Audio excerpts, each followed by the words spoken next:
Origins of Shuma-Gorath. A lord of chaos and master of the extra-dimensional gods known as the Old Ones, Shuma-Gorath rules over hundreds of dimensions. He is best known for being one of the most powerful and terrifying adversaries of Doctor Strange. It is seemingly impossible to permanently destroy this evil god. Shuma-Gorath's identity was first revealed by the Dark Priestess Ebera, servant of Shligath.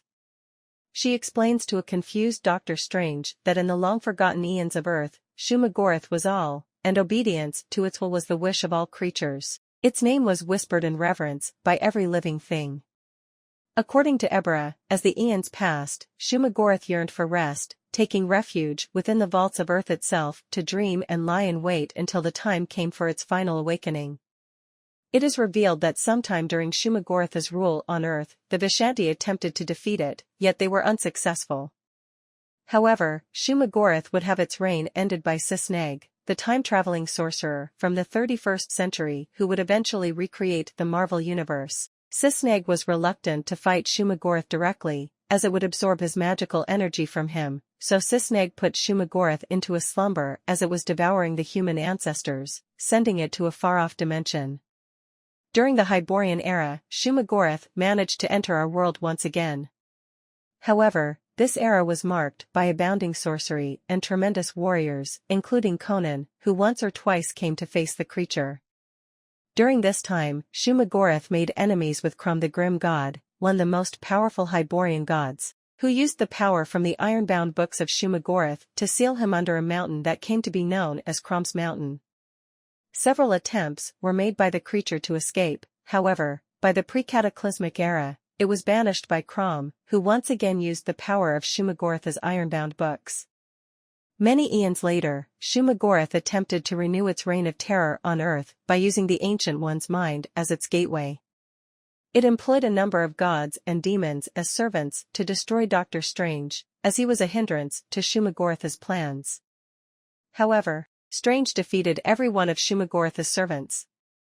As he was traveling from the planet Cathalos, which he had just destroyed, Doctor Strange was finally spoken to directly by Shuma-Gorath. So thou knowest the essence of Shuma-Gorath, Doctor Strange? Evil. Ancient, timeless, patient, evil. And Shuma-Gorath doth know thee. Shuma-Gorath revealed to the Doctor that it awaited his return to Earth. Finally, Shuma-Gorath's voice bubbled forth from the Ancient One's brow, and a negative image of the Ancient One burst forth to taunt Stephen Strange, foretelling that the entire Earth will succumb to evil. Not long after, Shuma-Gorath sucked Doctor Strange into the Ancient One's mind, dragging him into an endless abyss and then taunting him with Dormammu's image, admitting inferiority to Shuma-Gorath's power. Just as Strange resisted the images, Shuma-Gorath finally revealed its true form, clenching the struggling Doctor in its tentacled grasp and feeding off the energy Strange exerted to free himself. However, Strange managed to disentangle himself after Shuma-Gorath focused on destroying Strange's thought double. Racing toward the Ancient One's ego, Doctor Strange murdered the Ancient One, as was the Ancient One's will, thus preventing Shuma-Gorath from fully entering the universe and leaving it stranded in its home dimension. Nevertheless, Shuma-Gorath once again was able to assault the Earth due to Doctor Strange destroying all of his magical artifacts in order to save his comrades from the sorcerer Thona. Destroying these artifacts in effect destroyed the magical barriers that kept the Old Ones from entering Earth's dimension. Aware that the magical barriers were eliminated, Shuma-Gorath commanded the Old Ones to begin their assault on Earth. The water elemental, Erlik Khan, Nightmare, and Gasish Nair were included in this assault. The actions of the Old Ones forced Strange to take innocent lives to save his own, corrupting Strange in the process and preventing him from using his usual white magic. Thus, he was forced to accept tutoring from the Ancient One's wicked rival, Kalu. Strange's confrontations with some of the Old Ones allowed him to amass black magic power that eventually enabled him to surpass his previous level of power to a large degree. Even still, the Old Ones spanned the entire globe, and as they wreaked havoc around the Earth, Strange and Kalu assembled an army of sprite demons to fight against them. Realizing that they could not hope to prevail unless they cut off the source of the assault, Strange and Kalu decided that they had to confront the source of the Old Ones directly. Strange followed Kalu toward Shuma's home dimension, located 1,000 dimensional planes away from Earth. However, upon reaching the 998th plane, the evil energy overpowered Kalu and began to kill him. Fortunately for Strange, he was unaffected by the realm's alien energy, as the amount of black magic coursing through his body brought him to a level of power that even surpassed his former master, the Ancient One. It was then that a floored Kalu revealed with a mouth full of foam that the energy in Shuma's lesser realm made the demons that attack Earth, Mephisto, and Satanish, look like mice in a great temple.